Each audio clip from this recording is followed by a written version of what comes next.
Cheryl Ferguson, Part 1. So in order to avoid another almost 40-part case like the Tom Brown one, I had to condense this case down a little bit. So I won't be giving every bit of detail as far as like legalities. However, you will get the gist of the story, no problem. Well, I hope. So the year is 1980. It's a few weeks before the new school year starts. 16-year-old Cheryl Ferguson was the manager for the girls' high school volleyball team. She traveled with her team to a different high school for a tournament in Texas. Cheryl goes to the restroom and had not been seen for a few hours after. So her team looks for her around the gym. Eventually, police are called. A black janitor named Clarence Brandley and another janitor helped the team look for Cheryl. The two men found her body hidden in a loft above the auditorium. Cheryl was not clothed and had been strangled. Clarence immediately goes to the police. A few days later, he is arrested. He's arrested with no evidence and without an investigation even being officially started. Cheryl Ferguson, Part 2. Clarence was a janitorial supervisor at that high school, and some of the other white janitors weren't crazy about having a black man as a boss. One in particular was named Gary Ackerman. He was especially unhappy and would even call Clarence the N-word, knowing that Clarence could hear. On the morning of Cheryl's murder, there were several janitors working that day. Clarence, Sam Martinez, Gary Ackerman, John Sessom, and one nicknamed Icky. So Clarence delegates tasks to these men. He has the other men set up tables and chairs in the cafeteria, and Icky went to buff the floor in the teacher's lounge. And Clarence went to check out other parts of the building. He opened the windows and set up fans in the gym because he was worried how hot it was getting for the volleyball tournament. Eventually, Clarence sees the other workers just standing around. The other janitors were not thrilled to be working on that day because it was a Saturday, so they weren't the nicest to Clarence. Even though he told them that they would only have to work a few hours, but that they could claim the entire day on their check. Yeah, it sucks to go in on a weekend, but that sounds like a pretty nice boss to me. Cheryl Ferguson, Part 4. Clarence goes to refill the toilet paper in the school's bathrooms, and Gary Ackerman, the man who especially was extra racist against Clarence, told him not to go into the girls' bathroom because there was a girl in there, so Clarence didn't, and he sent the other janitors over to the building across the street. And he told them that he would meet them all over there in a few minutes. At about 11:30 a.m., Clarence lets the men leave. So Gary, Sam, and John all leave at the same time, and Clarence asked Icky if he would give him a ride home. Upon leaving, Clarence sees that the police are there and asks what's wrong. They tell him that a girl is missing, and so Clarence and Icky decide to help look for her. After Cheryl was found, police asked Clarence and Icky to come to the station to make statements, and so the men agreed. But they were also fingerprinted and asked if they would give blood samples, to which they agreed. But Clarence was also asked to give a hair sample. One of the police officers looks at Icky and Clarence and says, I quote, "One of you is gonna hang for this." And then he looked at Clarence and said, "Since you're the N-word, you're elected." Cheryl Ferguson, Part 5. Neither Clarence or Icky had been arrested just yet. Clarence reluctantly went to work that Monday. Clarence and the other 4 janitors were asked to go down to the station. Clarence and Icky were asked to take a lie detector test, and they agreed. Clarence was also told that he had passed and that he didn't need to worry. Wesley Stiles, however, a Texas Ranger, is assigned to the case and arrested Clarence before he even began his investigation or interviewing anyone. The district attorney decides to have the supervisor of the polygraph go over the test, and they claim that they found one deception, and that's what they used to arrest Clarence. That's it. The physical evidence hadn't even been processed, nor had Cheryl's autopsy been completed. Clarence's family hires a defense attorney, but he wasn't allowed to speak with him at first. Ranger Stiles took Ackerman, Martinez, and Sessom back to the school for a walkthrough to get their stories. Each of the men said they saw Cheryl walk down the hallway and that Clarence had followed her up to the auditorium. I'll note that none of these men were taken in for blood or hair samples. Cheryl Ferguson, Part 6. The autopsy concludes that Cheryl had been strangled first, and then she was assaulted. Several Caucasian hairs were found in her down there area, and bodily fluids were found as well.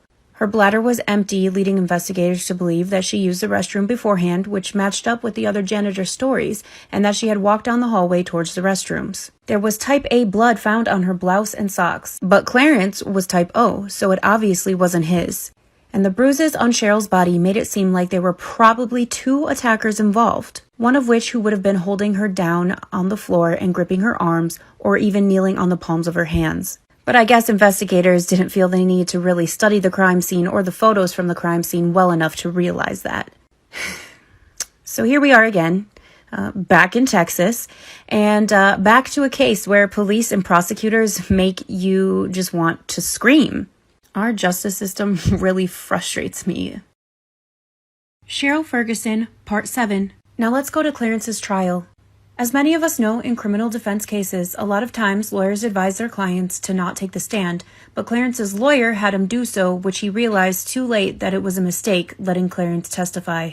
Ray Reeves, who was Clarence's defense attorney, had filed for a motion to have the DA hand over 18 pieces of evidence over to the defense that they had been refusing to do so. The judge denied this. He denied the defense access to the autopsy report, photographs of the crime scene, and scientific evidence. The judge also refused to release the criminal records of the other janitors at the school, but allowed the prosecution to bring up Clarence's past. So for anyone who isn't seeing what the problem is with this, the defense should have had access to all of this evidence without needing a discovery motion. The defense wasn't asking for anything too far-fetched or out of the ordinary. Ray Reeves realizes he's in over his head, and Clarence's brother finds 2 other lawyers who take over the case from Ray Reeves.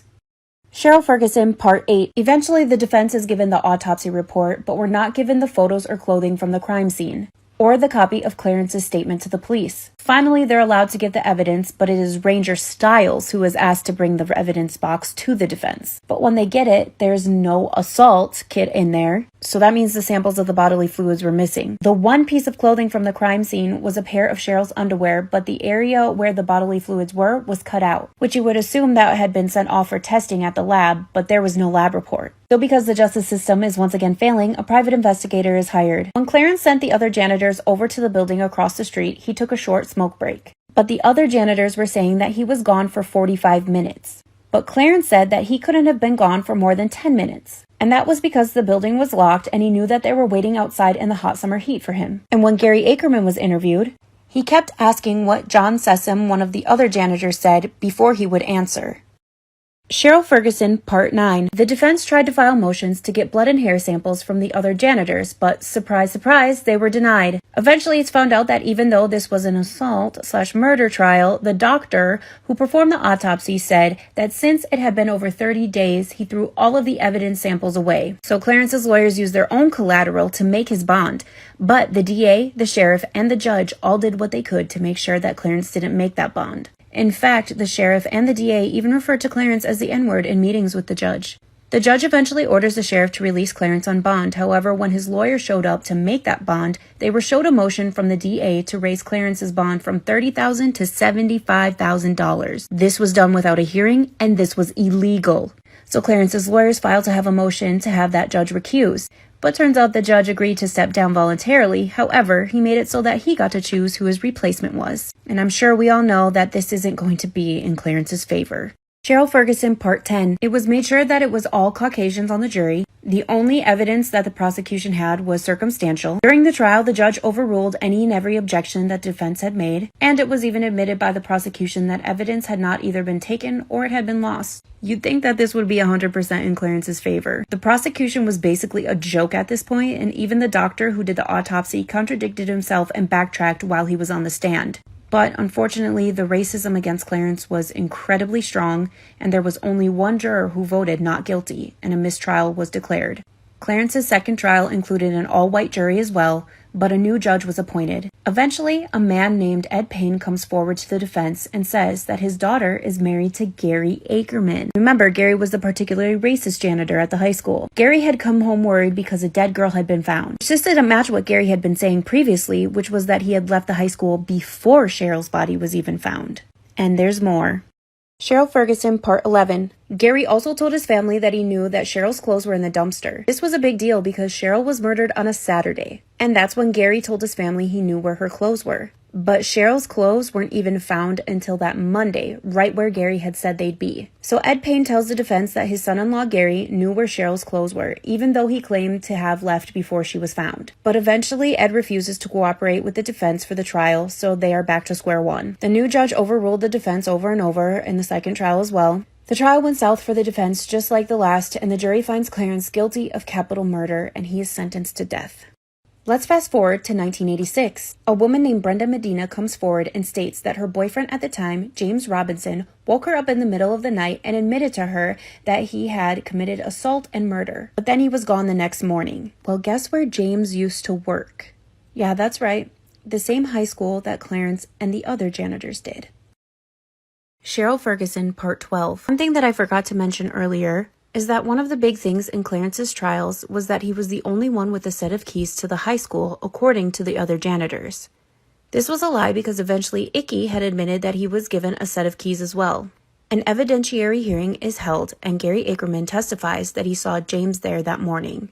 And John Sessom testifies that he actually saw Gary go up the stairs after Cheryl and heard her scream no, but that he didn't tell the truth during the first trials because Gary had threatened him.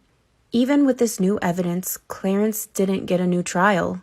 So at this point, the FBI gets involved. Another PI is hired named James McCloskey, and he gets a video confession from Gary, who confessed that it was James